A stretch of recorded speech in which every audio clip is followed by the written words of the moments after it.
오늘 함께 보실 말씀은 요한복음 5장 1절부터 9절까지 말씀 보겠습니다.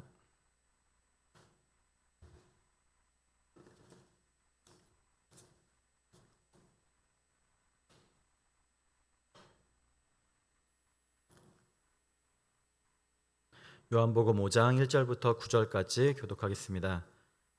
그 후에 유대인의 명절이 되어 예수께서 예루살렘에 올라가시니라.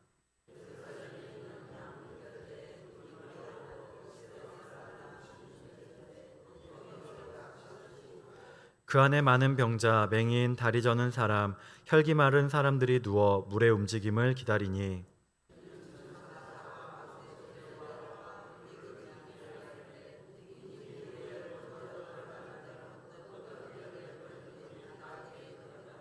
거기 38해 된 병자가 있더라.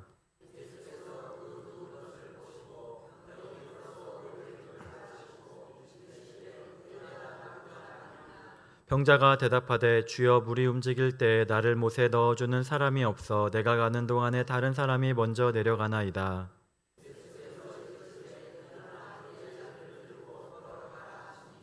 함께 읽겠습니다. 그 사람이 곧 나아서 자리를 들고 걸어가니라. 이날은 안식일이니. 아멘. 네, 일어나 걸어가라 라는 제목으로 오늘 말씀의 은혜 나누겠습니다. 수요 예배를 마치고 이 시간에 집에 가면은 KBS 1TV에서 우리 생로병사의 비밀 방송을 합니다. 내일 또 새벽 예배가 있어서 다 보지는 못하지만 지난번에 잠깐 앞부분을 보니까 우리 몸에 대해서 이렇게 짤막하게 우리 소개한 내용을 보았습니다. 우리 몸은 부모님에게서 물려받은 한 벌의 옷과 같다는 것입니다. 부모님에게서 물려받은 한 벌의 옷. 그런데 그 옷을 우리가 매일같이 입는다고 한다면은 결국에는 닳고 헤어져서 구멍이 나고 할 텐데 우리 몸도 그렇게 생각하고 우리 조심하고 관리하고 건강 유지가 필요하다는 말이었습니다. 그래서 이제 그날 방송 내용이 운동도 좋은데 운동 과사용 증후군, 과하면 독이 된다. 특별히 우리 관절 같은 경우도 옷과 같이 관리를 해야 된다. 그런 내용의 방영을 했습니다. 그런데 우리의 몸은 부모님께서 물려주신 것은 맞지만 사실은 하나님께서 허락하신 것입니다. 하나님께서 우리에게 생명을 주셨고 우리를 돌봐주시는 것입니다. 우리는 생명을 주시는 하나님께 감사드리면서 어떠한 건강의 문제 또 우리 질병의 문제가 있다 할지라도 하나님께 기도드리고 또 그렇게 기도만 드려서는 안 되고 우리의 몸 관리, 우리가 옷을 우리 평생 한 벌 입는다고 생각하고 몸 관리, 건강 관리에 유의하며 우리가 살아야 되는 것입니다. 그런데 오늘 말씀해 보니까 아무리 이렇게 건강 관리를 잘 해도 할 수 없는 사람들, 그대로 주저앉은 우리 사람들의 모습이 나옵니다. 오늘 말씀 2절에 보니까 예루살렘에 있는 양문 곁에 히브리 말로 베데스다라는 못이 있는데 거기 행각 5이 있고 말합니다. 우리 잠깐 말씀 주석을 좀 살펴보면은 이 양문이라는 것은 예루살렘 성벽 북쪽에 있는 문입니다. 그런데 이것을 양문이라고 하는 이유는 이 문을 통해서 성전에 바칠 제물들이 짐승들이 많이 들어갔는데 그 중에 양이 가장 많아서 양문으로 불린 것입니다. 그런데 이 문 곁에는 베데스다라고 하는 못이 있었고 거기에는 행각이 5채 있었다고 말합니다. 이 베데스다라는 말의 뜻은 이 은혜의 집, 자비의 집이란 뜻입니다. 근데 이 베데스다 연못은 깊이가 너무 깊지도 않고 또 너무 얕지도 않아서 뛰어 들어가 사람이 수영을 할 수 있을 정도로 알맞은 곳이었습니다. 그리고 이 못 주변에는 이 행각이 5이나 있었던 것입니다. 행각이란 이 벽은 없고 여러 개의 기둥이 있고 또 그 위에 지붕만 덮여 있는 건축물입니다. 그러니까 쉽게 말하면 지붕이 딸린 이 정자와 같은 곳이 5채 있었던 것입니다. 그런데 이러한 행각이 5채나 있었던 것으로 볼 때 이 베데스다 연못의 규모가 작지 않고 상당했을 것으로 봅니다. 그런데 바로 이 행각 5채 안에는 많은 병자들이 누워 있었다는 것입니다. 3절에 보니까 그 안에 많은 병자, 맹인, 다리 저는 사람, 혈기 마른 사람들이 누워 물의 움직임을 기다리니 말합니다.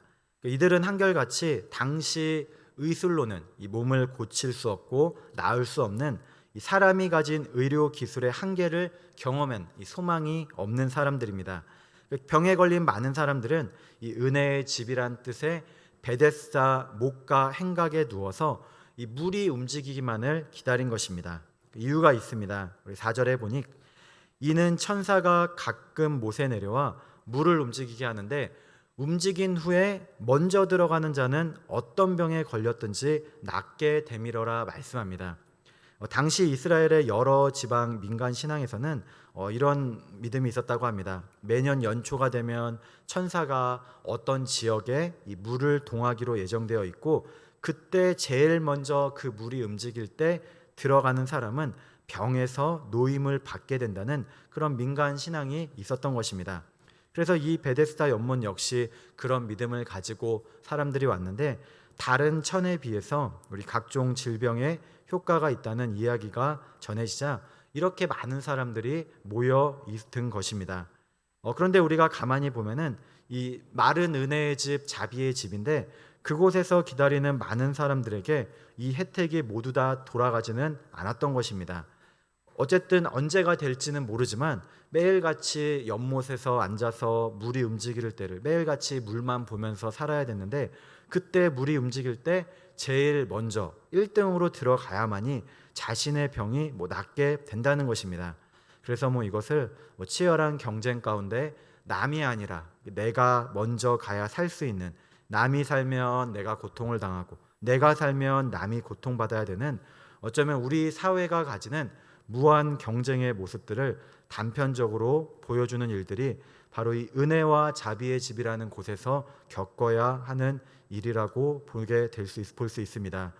지금도 우리가 의료 기술이 많이 다 발달하긴 했지만 의대 증원 문제로 응급실 가도 우리가 진찰을 받을 수 없는 일이 비일비재하지 않습니까? 많은 사람들이 어려움을 겪고 있습니다.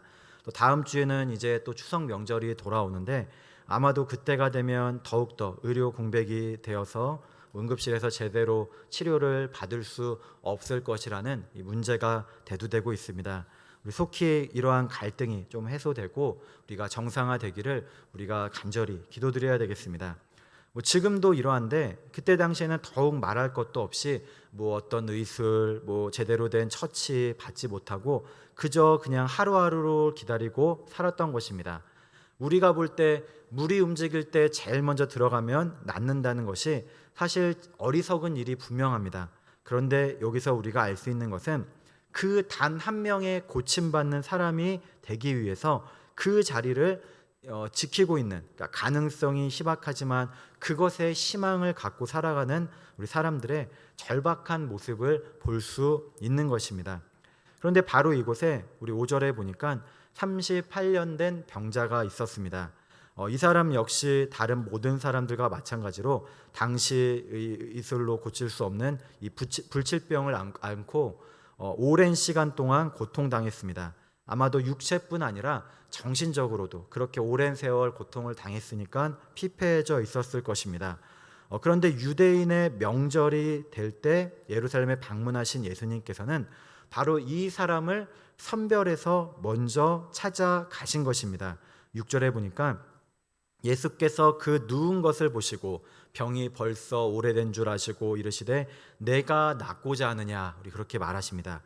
여기서 우리가 알 수 있는 것은 바로 하나님께서는, 우리 예수님께서는 지금도 고통받는 우리를 구원하시려고 먼저 찾아오신다는 것입니다. 하나님께서는 우리를 먼저 찾아오셔서 도움의 손길을 베풀어 주시고 또 위로의 손길을, 또 은혜와 구원의 손길을 더하여 주시는 것입니다. 오늘 말씀에서 이 병이 나은 사람은 예수님이 누군지 알지 못했습니다. 심지어는 예수님 만나고 고침받고 난 다음에도 요한복음 5장 13절에 보니까 그래도 알지 못했습니다.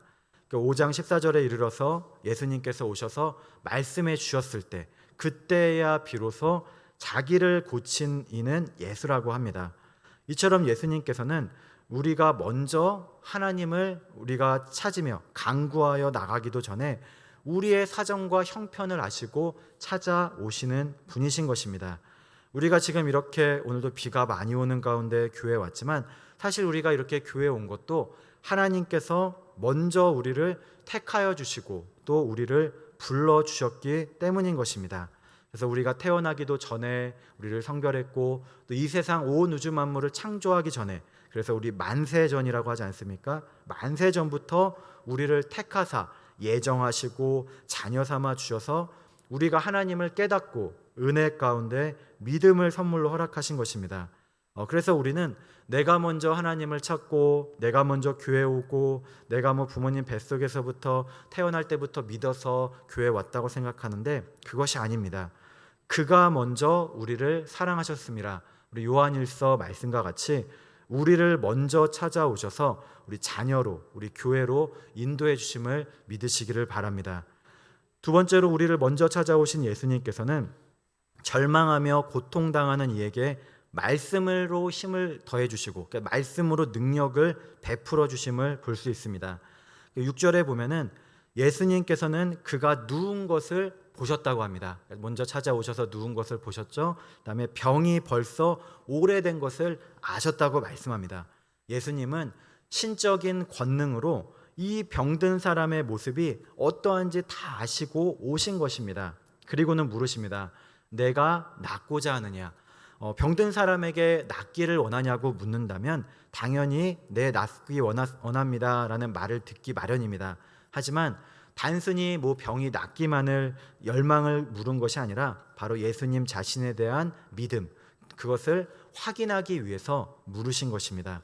하지만 이 사람은 환경과 상황 탓을 먼저 했습니다. 우리 7절에 보면은 병자가 대답하되 주여 물이 움직일 때 나를 못에 넣어주는 사람이 없어 내가 가는 동안에 다른 사람이 먼저 내려가나이다 말합니다.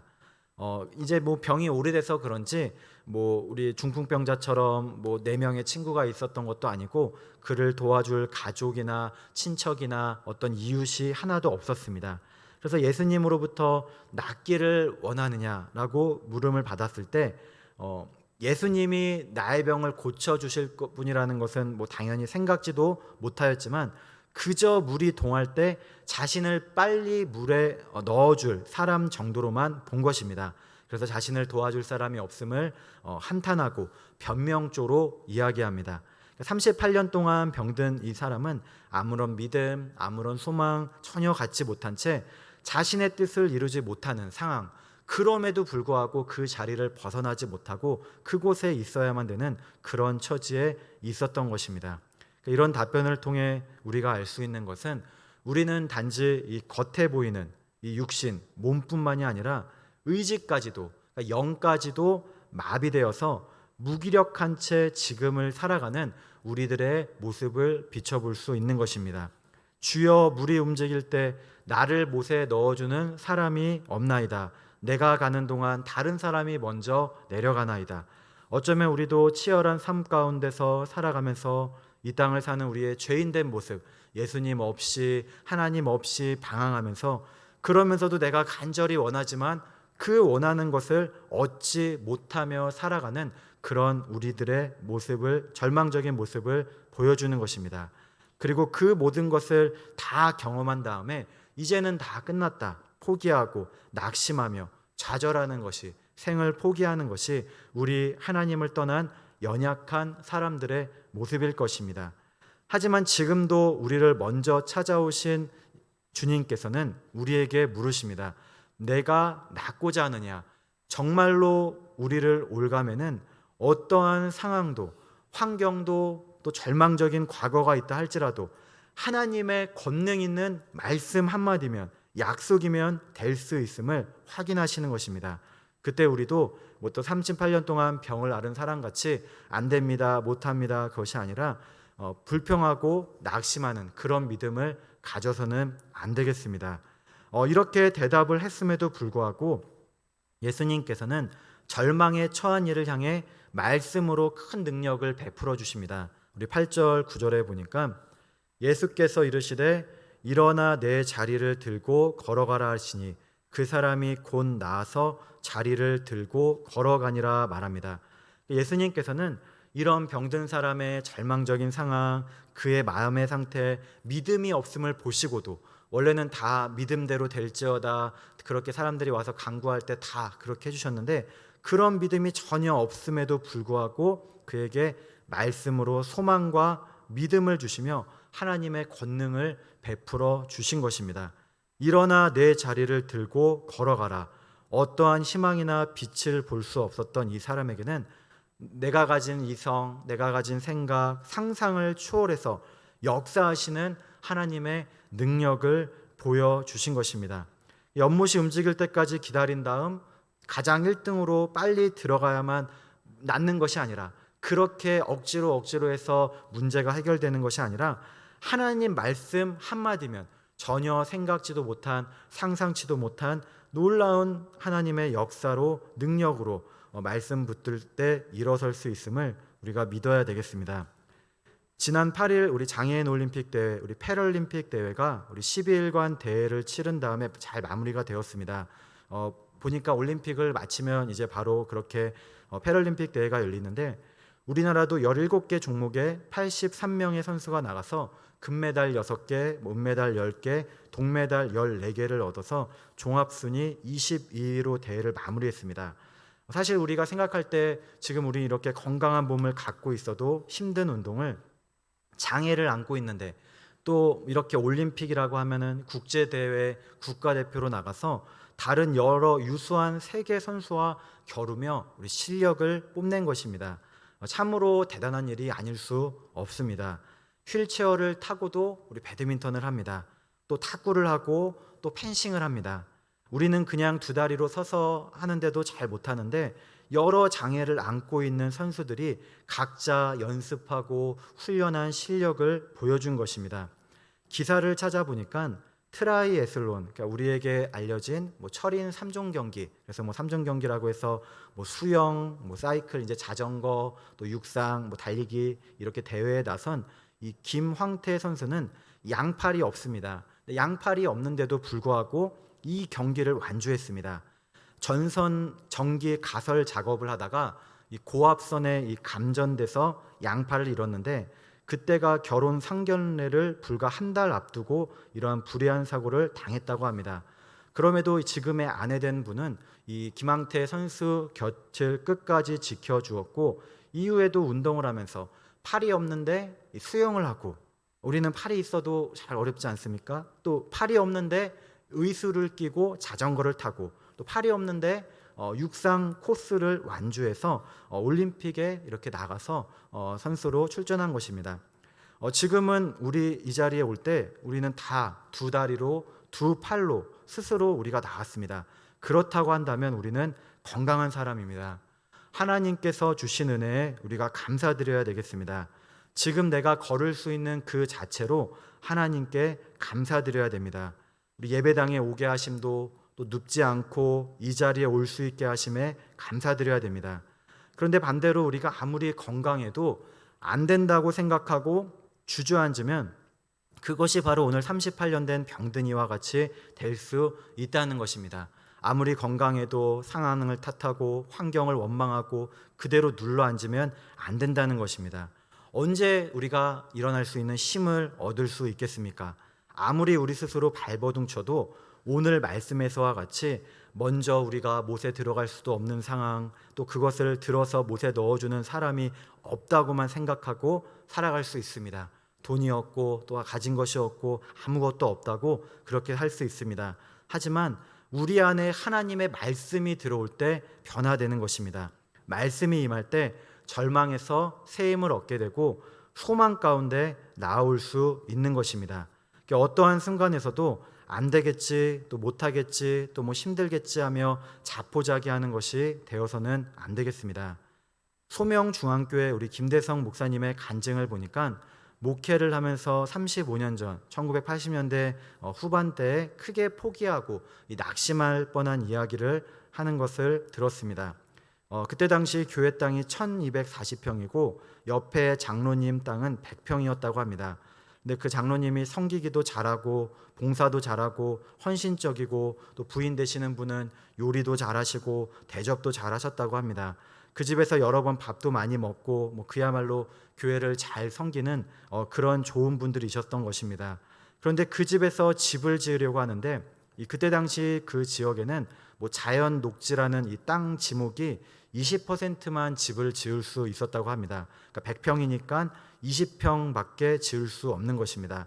그런데 장로님은 이 집을 크게 한 100평 정도로 지어서 성도님들 중에 먼 데서 오시는 분들 식사도 대접하고 잠도 주무시게 섬기는 일을 하고 싶어서 교회 옆에다가 크게 짓기를 원한다고 말씀하셨다는 것입니다. 그래서 이제 교회 주차장으로 쓰고 있는 땅 몇백 평을 이 사용 승낙을 해주면 허가는 자기 땅에서 받고 건축도 자기 땅에서 해서 용적률을 크게 내가지고 크게 지을 수 있다고. 그리고 나서 이제 땅은 나중에 이제 교회 땅 원래 땅은 다시 돌려놓겠다. 우리 그렇게 해서 인감도 떼어주고 소료도 다 요구하는 것을 다 떼어드렸다고 합니다. 그런데 그만 이분이 그것을 가지고 건축 허가를 낸 것이 아니라 이 은행에서 돈을 빌렸습니다. 은행에서 11억, 사채로 6억. 35년 전에 17억이면 지금 돈으로 170억 정도 된다고 하는데 어쨌든 그 돈을 받아서 그것마저도 근데 옆에서 그만 꼬드기는 이 브로커를 만나 다 잃고 사기를 당했다는 것입니다. 그리고 나서 이제 장로님은 이제 돌아가셨는데 어쨌든 교회는 땅은 뺏기고 이제 성도들은 다 이제 빚만 남게 되었습니다. 땅도 땅인데 사채가 무섭게도 6억이지만 교회 이름으로 빌려가지고 이제 그것이 눈덩이 구르듯이 커지면서 아무리 해도 감당이 안 되었던 것입니다. 도저히 헤어날 길이 없고 또 돈 문제로 인해서 교인들 역시 너무나 힘들어서 차라리 이 성도들 가정이라도 내가 목사지만 살려놓고 죽자 해가지고 모든 성도들의 이 부채를 이 목사님이 개인 부채로 만들고는 지불각서를 쓰고 법무사를 통해 법원 공증을 받았다고 합니다. 그리고는 2달 안에 갚겠다. 그리고는 사실 2달이 지나기 전에 죽으면 되니까 우리 차라리 성도들이라도 어려움에서 벗어나게 해주면 되겠다. 우리 그런 생각을 했다는 것입니다. 그래서 이제 극약을 준비해서 경기도 광주 무갑산에 올라갔는데 그때 죽으려고 그렇게 갔더니 중학교 2학년 때 들었던 이 설교 말씀이 생각난 것입니다. 그렇게 죽으면 지옥 간다. 마치 비디오를 틀어놓은 것처럼 화면이 떠올라서 예수 믿는 사람이 자살하면 자신의 몸이라도 죽이는 것이기 때문에 지옥이라는 말씀이 생각나 그래 차라리 내가 응답을 받고 죽어야지 하고 다시 교회로 내려왔던 것입니다. 교회는 이제 땅이고 건물이고 다 뺏기고 그때 당시 돈 4천만 원에 월세 200만 원씩 이제 상가로 나가 있었는데 싸늘한 상가 건물에서 새벽 1시가 넘은 시각에 하나님 내일은 빚쟁이들이 몰려옵니다. 하나님 나 죽어요. 빨리 응답해 주세요. 그러는데 간절히 기도하는 가운데 하나님이 그러면 차라리 죽어라 살아라 어떻게 해라 말씀이라도 해주면 좋은데 성경 말씀을 생각나도록 주셨다는 것입니다. 성경을 그동안 많이 보고 알았지만 그런 말씀이 성경에 있는 줄도 몰랐다고 합니다. 바로 에스겔 16장 6절의 말씀입니다. 너는 피투성이라도 살아있으라. 다시 이르기를 너는 피투성이라도 살아있으라 라는 말씀입니다. 삶은 특권이 아니고 의무라는 것입니다. 그 말씀을 받고 극약이 들어있던 그 가방을 그 색을 그대로 뒤에 쓰레기통에 던졌는데 제법 멀리 떨어져 있었는데도 한 번에 스트라이크로 싹 들어갔던 것입니다. 그리고 세월이 지나 그때 잃었던 땅은 2배로 넘게 다 찾았고 그 자리에서 4번째 성전을 새로 지었다고 합니다. 그러면서 그때 죽었으면 지옥인데 안 죽길 잘했다는 그런 내용이었습니다. 우리 역시도 살아야 되겠습니다. 우리가 악착같이 살아야 됩니다. 지금도 우리가 힘들고 어려움이 있어도 모든 환경과 여건이 절망적이고 또 못 고칠 질병으로 고통받고 있다 할지라도 우리가 일어서야 되는 것입니다. 오늘 9절 말씀해 보니까 곧 나아서 자리를 들고 걸어가니라. 우리 오늘 병든 사람은 예수님의 그 말씀 한마디에 새 힘을 얻고 일어섰습니다. 우리 역시도 마찬가지입니다. 요한복음 5장 21절에 보니까 아버지께서 죽은 자들을 일으켜 살리신과 같이 아들도 자기가 원하는 자들을 살리느니라. 우리 오늘도 혹시 어렵고 힘든 일이 있다면 하나님께 간절히 간구하고 구하시기 바랍니다. 하나님 우리에게 내 생명을 살리는 하나님 말씀을 더해 주시옵소서. 또 나만 사는 것이 아니라 다른 사람들에게도 생명을 살리는 주님의 말씀을 증거해서 복음을 전해서 절망 가운데 소망을 얻고 일어나 걸어가는 우리 복된 성도 여러분 되시기를 주님의 이름으로 축복합니다. 기도드리겠습니다. 하나님 감사합니다. 극심한 절망과 고통 가운데서도 우리를 먼저 찾아와 주시는 주님을 믿습니다. 우리가 모든 소망을 잃고 낙심하며 절망하는 그 순간에서도 우리 주님은 가장 정확하게 그 시기에 우리를 찾아와 주셔서 인도해 주실 것을 믿습니다. 오늘 38년 된 병자를 고치신 것과 같이 우리 삶의 모든 육신의 고통, 마음의 질병, 마음의 고통, 삶의 어려움들을 풀어주시옵고 주님의 권능과 능력의 말씀을 더하여 주시옵소서. 감사드리며 예수님의 이름으로 기도드립니다. 아멘. 찬송가 496장 찬양